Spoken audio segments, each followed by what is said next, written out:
Good evening dear student, कैसे हो आप हमारे यूट्यूब चैनल पे आपका स्वागत है। कल हम अपनी सैंपल पेपर की सीरीज स्टार्ट कर चुके हैं और जिसमें हम लगभग 6 से 7 क्वेश्चन हम उसमें कल थोड़ा सा हमारा इंट्रोडक्शन था तो इस वजह से हम उसमें कम क्वेश्चन अटेंड कर पाए। आज हम उस सीरीज में आगे बढ़ते हैं। सैंपल के पेपर को हम सॉल्व करने के बाद जो हमारे कोई कमेंट आए हुए हैं उन कमेंट में जो बच्चों ने हमसे एक निवेदन किया है कि सर स्टैटिक्स वाले पे जरूर वीडियो बनाएं, तो पहले हम सैंपल पेपर सॉल्व कर लेते हैं। सैंपल पेपर में भी कई स्टैटिक्स के क्वेश्चन हैं, उन क्वेश्चन से हम आपके कोशिश करेंगे कि आपके कॉन्सेप्ट को हम उस पर थोड़ा सा डिटेल दे दें ताकि आप लोगों को डेटा बदल जाएगा पर क्वेश्चन जो है आपको उस जो कॉन्सेप्ट है उस कॉन्सेप्ट के हिसाब से ही आगे बढ़ना है। ठीक है, तो हम आज अपनी सीरीज स्टार्ट करते हैं। क्वेश्चन नंबर 8 जो कि हमारा अगला क्वेश्चन है जिसको हमने जिसपे आपको दिया गया है कि PQ जो है सर्कल में बनी हुई एक जीवा या कॉर्ड है और एक टेंजेंट PR है। ये जो PQ है ये टेंजेंट के साथ एंगल बनाती है लगभग 45 डिग्री का 50 डिग्री का यहाँ पर एंगल क्रिएट हो रहा है। तो अब सवाल में जो आपसे पूछा गया है कि कॉर्ड द्वारा इसके सेंटर O के साथ बनने वाला एंगल कितना होगा। तो क्वेश्चन आप टेलीग्राम चैनल पे क्वेश्चन आप लोगों को मिल जाएगा, आप इसे प्रॉपर देखें और इस हिसाब से आप इसे सॉल्व भी कीजिए। तो यहाँ पर हम इसका सॉल्यूशन बता देते हैं। देखो, आपको थ्योरम पता होगी कि जो टेंजेंट होती है उस पर आने वाली जो टेंजेंट पे जो रेडियस परपेंडिकुलर करती है तो यहाँ पर कितना हो जाएगा एंगल 90 डिग्री। ये थ्योरम में आपको पता है। तो ये अगर ये टोटल एंगल 90 डिग्री है तो 50 में से 90 गया तो आप 90 में से 50 जाएगा तो आपके पास ये जो रिमेनिंग एंगल बचेगा वो कितने का बच जाएगा 40 डिग्री का। ये सर्कल की रेडियस है, ये भी सर्कल की रेडियस है। अगर किसी ट्राइंगल की दो साइड इक्वल आ जाती तो उनके एंगल भी क्या हो जाते हैं इक्वल हो जाते हैं। तो ये 40 डिग्री तो ये भी 40 डिग्री। तो सेंटर के साथ जो बनने वाला एंगल होगा तो आपको पता है sum of triangles is equal to 180 degree. 40 plus 40 is equal to 80। 180 में से 80 गया तो आपका ये रिमेनिंग एंगल कितना आ जाएगा 100 डिग्री का। कितने का आ जाएगा 100 डिग्री का। तो क्वेश्चन नंबर 8 जो है आपका सॉल्व होता है। इसी प्रकार आप देखेंगे अगला आपका क्वेश्चन नंबर 8 हमने डिस्कस कर लिया है, आपको उसमें मिल जाएगा। क्वेश्चन नंबर 10 बच्चों आपने इसे समझ लिया होगा। क्वेश्चन जो है आपको टेलीग्राम पे जो हमने पेपर डाला हुआ है उस पे आपको प्रॉपर क्वेश्चन समझ में आ जाएगा कि क्वेश्चन क्या है। तो ये आपको समझ में आया होगा कि कैसे निकलना है। ठीक है, मैं नेक्स्ट क्वेश्चन जंप करते हैं क्योंकि हम सैंपल पेपर का एक-एक नंबर के क्वेश्चन सॉल्व कर रहे हैं तो ज्यादा डिस्कशन हम इसमें नहीं कर पाएंगे क्योंकि आप लोगों को इस समय पे रिवीजन के तौर पर पेपर की प्रैक्टिस करवाई जा रही है। ठीक है, पेपर की प्रैक्टिस आप लोगों को करवाई जा रही है। क्वेश्चन नंबर 10 जो है हमारा रिलेटिव है, ये भी सर्कल से रिलेटिव क्वेश्चन है। इस पे क्या गया है देखो, क्वेश्चन में जो डेटा है पहले मैं एक बार डायग्राम बना लेता हूँ फिर उसके बाद थोड़ा सा डिस्कस कर लेता हूँ। एक सर्कल है, इस सर्कल के आउटर में क्या है आपका एक इस क्वाड्रिलेटरल जो है इस सर्कल को क्या कर रहा है कवर कर रहा है। ठीक है, मैं आप क्वेश्चन पढ़ लेता हूँ थोड़ा सा। देखो, एक क्वाड्रिलेटरल PQRS, एक क्वाड्रिलेटरल आपका PQRS, ठीक है, is drawn to circumscribe a circle if PQ is equal to 12 centimeter, QR is equal to 15 centimeter, RS is equal to 14 centimeter, then find the values of SP।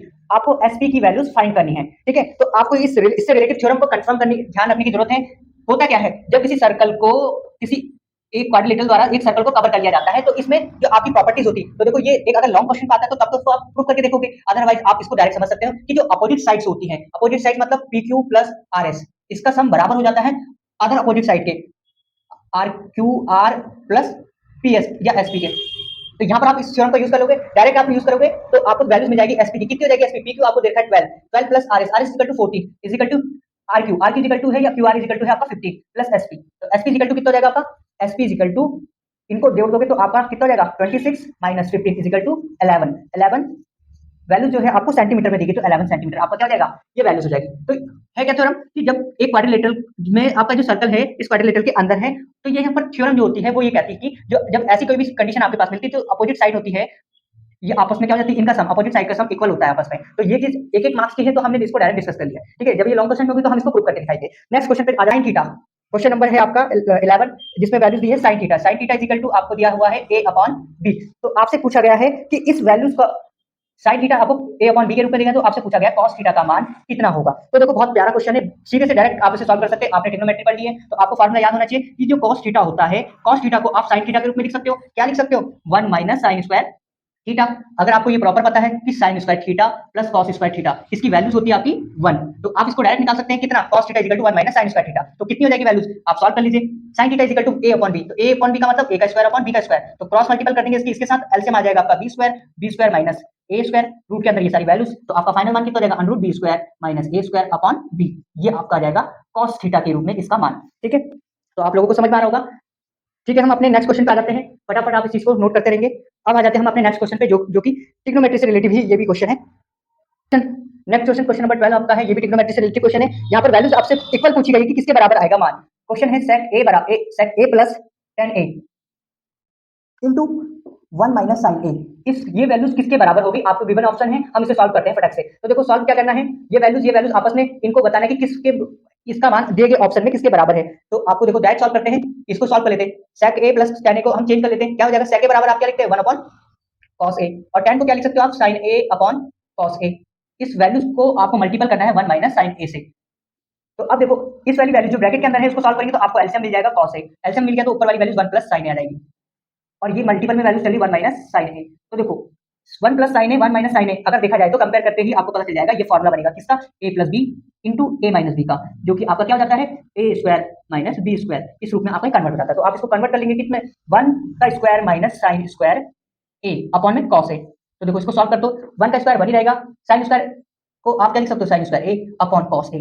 तो देखो इसको भी हम convert करेंगे, अभी हमने इससे पहले वाले सवाल में आपको बताया कि 1 माइनस sin स्क्वायर a को हम क्या लिख सकते हैं, cos स्क्वायर a, तो cos square a upon cos a। तो यहाँ cos a से इसकी पावर 1 कम हो जाएगी, पावर कम होने तो फाइनल जो आपका मान होगा वो कितना जाएगा, cos a। आई होप आपको समझ में आया होगा, फटाफट नोट करते रहिए साथ साथ में। अब हम अपने नेक्स्ट क्वेश्चन पे आ जाते हैं, क्वेश्चन नंबर 13। तो आप लोगों को चीजें समझ में आ रही होगी, फटाफट हाथ भी चलाते रहे और अपने जो डाउट है वो हमें जरूर कमेंट करते रहें, और जो भी चैप्टर अभी आपको अपना वीक लग रहा है उस पर जरूर काम करें, और साथ में हमें अपने कमेंट्स के थ्रू बता सकते हैं कि आप किन चैप्टर में चाहते हैं कि एक जल्दी से वीडियो आए और आपको उसके कॉन्सेप्ट थोड़े से अच्छे हो जाए, ताकि आपको रिवीजन करने में आसानी हो जाए। तो आप लोगों के रिव्यू के लिए हम इंतजार में हैं। नेक्स्ट क्वेश्चन, क्वेश्चन नंबर 13, जो कि 1 मार्क्स का ही है। एक पोल है, एक पोल कितना है आपका 6 मीटर हाइट का है, एक पोल आपकी जिसकी हाइट है 6 मीटर, और इसकी जो शैडो है वो लगभग ग्राउंड पे बननी, मतलब ग्राउंड पे कितनी बननी है आपकी 2 into root 3 metre. 6 metre height का एक पोल है, उसकी ग्राउंड पे लगभग 2 इंटू रूट 3 मीटर की जो है उसकी शैडो बन रही है, मतलब छाया बन रही है। अगर ये शैडो बन रही है तो इसका मतलब कहीं ना कहीं सन की जो पोजीशन होगी वो इस साइड पे होनी चाहिए, जिससे इसकी जो छाया है वो यहाँ बनेगी। तो हम यहाँ पर एक कंडीशन मान लेते हैं ये, कि ये जो है एंगल के, ये जो एलिवेशन एंगल बन रहा है ये बन रहा है पोल की हाइट पे, और जो सन होगा वो भी इसी एंगल के आसपास थोड़ा दूर डिस्टेंस पे बन रहा होगा। ये हाइट हम काउंट तो कर नहीं सकते, पर ये हम एक वैल्यूज को एज्यूम करते हैं कि जो थीटा है जो पोल की हेड पे बनना है वही आपका सन के साथ बनना होगा, तो हमारा एलिवेशन एंगल यहाँ पर निकल के आ जाएगा। तो देखो कैसे निकालेंगे एलिवेशन एंगल, बिल्कुल सिंपल सा फंडा है कि आप यहाँ पर क्या यूज कर लेंगे, टेन थीटा। टेन थीटा बराबर क्या होता है आपका, परपेंडिकुलर अपॉन बेस या लंब बटे आधार। हमारे पास जुड़े बच्चे दोनों ही मीडियम के हैं, उत्तराखंड बोर्ड भी और सीबीएसई बोर्ड की भी, हम दोनों तरीके से हम अपनी चीजें आगे डिस्कस करें। तो देखो टेन थीटा की वैल्यूज कितनी आ जाएगी, देखो टेन थीटा आपको निकालना है, तो देखो परपेंडिकुलर की वैल्यूज कितनी आपको दी हुई 6 मीटर हाइट की, और जो शैडो है मतलब बेस की वैल्यूज कितनी है 2 रूट 3। तो तुरंत सॉल्व करते हैं, इस 2 से 6 कैंसिल आउट, आपका 3 आ जाएगा। 3 को आप क्या लिख सकते हैं, रूट 3 इंटू रूट 3 के रूप में उसको आप लिख सकते हो, और अपॉन में रूट 3, तो रूट 3 से ये रूट 3 कट जाएगा। तो ये जो टेन थीटा की वैल्यू, टेन थीटा आ गया आपका रूट 3 के बराबर आ गया। अब आप ये जानते हैं कि टेन थीटा, क्योंकि आप जब ट्रिग्नोमेट्री पढ़ रहे हो तो ट्रिग्नोमेट्री में आपकी टेबल है जिसमें आपको वैल्यूज पता चलती है। तो टेन रूट 3 के फॉर्म में कब आता है, जब यहाँ पर टेन की वैल्यू 60 डिग्री का एंगल बन रहा होगा, तो ये टेन थीटा की वैल्यू टेन 60 डिग्री के बराबर है। टेन से टेन कैंसिल आउट, जो एलिवेशन एंगल आपका होगा वो कितने का हो जाएगा, 60 डिग्री का हो जाएगा। तो उम्मीद है कि आप लोगों को इस चीजें समझ में आ रही थी। अगर ये भी समझ नहीं आ रहा है तो देखो आपकी पोजीशन क्या चल रही है इस समय पे, और एग्जाम आपके बिल्कुल सामने है, और ये देखो आज 11 फरवरी हो गई और एग्जाम जो है मार्च में आपका मैथ्स का पेपर है, तो बहुत कम समय बचा है। तो आप अपनी प्रिपरेशन को बूस्ट कीजिए, जो भी कॉन्सेप्ट आपके अभी क्लियर नहीं है पुराने लेक्चर देखिए, और अपने डाउट क्वेश्चन को हमारे साथ जो हमसे देख रहे हैं हमारी वीडियो को, वो हमें जरूर कमेंट करें, या फिर हमें पर्सनली जो आप लोगों के कॉन्टेक्ट है, तो जो नए यूजर है वो हमें कमेंट कर सकते हैं। हमने उसमें वीडियोस पे लिंक में व्हाट्सएप नंबर, टेलीग्राम ग्रुप दोनों को ऐड किया हुआ है, ताकि आप लोग हमसे कांटेक्ट कर पाए और अपने जो भी डाउट हैं उन डाउट को पूछ सको। आ जाते हैं फिर हम अपने नेक्स्ट पे। नेक्स्ट क्वेश्चन देखो, आपने फटाफट नोट कर लिया होगा, क्वेश्चन नंबर 14। क्वेश्चन नंबर 14 जो है आपका ये रिलेटिव क्वेश्चन है आपका सर्कल से रिलेटिव। चलो जिसमें मेंसुरेशन वाला क्वेश्चन है मगर ये question number next question number 14 आपका आर न्यूमेरिकली इक्वल। सर्कल का पेरीमीटर मतलब परिमाप, पेरीमीटर जो है सर्कल का, मैं यहाँ पर क्वेश्चन को वैसे लिख रहा हूँ, ये एरिया के इक्वल है। Perimeter and the area of circle दोनों आपस में क्या है, इक्वल है। ये सर्कल का पेरीमीटर और सर्कल का एरिया न्यूमेरिकली इक्वल है, मतलब मान के रूप वैल्यूज के रूप में दोनों की वैल्यूज बराबर है। तो आपको उसकी रेडियस बतानी, उस सर्कल की, ऐसे सर्कल की रेडियस बतानी। तो देखो क्या करोगे, पेरीमीटर क्या होता है सर्कल का 2 पाई आर, और रेडियस क्या, एरिया क्या होता है पाई आर स्क्वायर। आप सीधा जब कर लेंगे, पाई से आपकी पाई कैंसिल आउट हो जाएगी, इस आर स्क्वायर से इस आर को कैंसिल कर दोगे तो बचेगा कितना आपके पास, यहाँ बचेगा 2, इधर बचेगा आर। तो रेडियस ऑफ सर्कल कितनी रहेगी आपके पास 2, और यहाँ पर वैल्यूज कुछ नहीं दी तो आप इसको क्या लिखोगे 2 यूनिट। 2 यूनिट की क्या हो जाएगी आपकी रेडियस की वैल्यूज हो जाएगी। तो बहुत इजी क्वेश्चन था कि एक ऐसे सर्कल की रेडियस बतानी जिसका पेरीमीटर और एरिया जो है आपस में इक्वल हो। कैसा इक्वल हो, न्यूमेरिकल इक्वल हो। ठीक है, नेक्स्ट क्वेश्चन देखो, क्वेश्चन नंबर 15, एक मार्क्स के क्वेश्चन है, बड़ी जल्दी उड़ रहे हैं। एक नए पार्क को आपका बनाया गया है, एक लोकल, आपका कोई भी लोकल में एक एरिया मान लीजिए जहां पर एक नया पार्क बनाया गया है। इस पार्क को आप रेडियस कैपिटल आर दे दीजिए। ठीक है, और ये जो पार्क बनाया गया है ये दो छोटे छोटे पार्कों के एरिया के बराबर आ रहा है। इसका जो एरिया है ए वन मान लीजिए, से दो छोटे छोटे पार्कों के एरिया के, जिसकी रेडियस आप मान सकते हैं आर वन और दूसरे वाले की आर टू, इनके एरिया के इक्वल।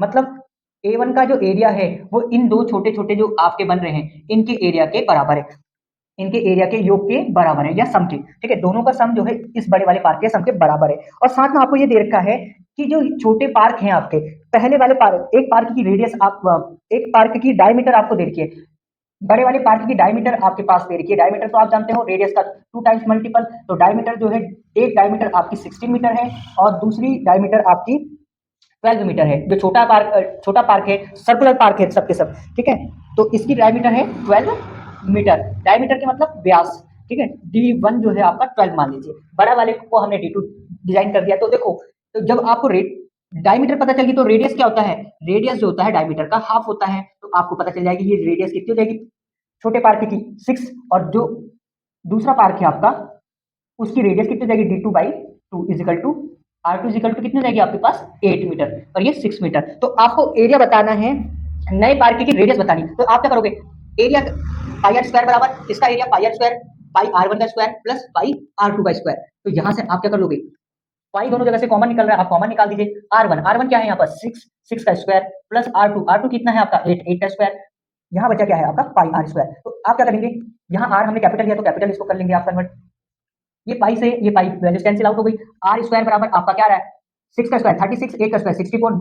आप इनको जोड़ देंगे तो ये वैल्यूज कितनी हो जाएगी आपके 100 के इक्वल आ जाएगी। और रूट 100 की वैल्यूज आपकी कितनी होती है, रूट 100 की वैल्यूज आपकी होती है 10। तो जो नया पार्क आपका डिजाइन होगा उसकी जो रेडियस होगी वो 10 मीटर आ जाएगी। तो फटाफट से नोट कर लीजिए, आप लोगों को समझ में आ रहा होगा। एक नया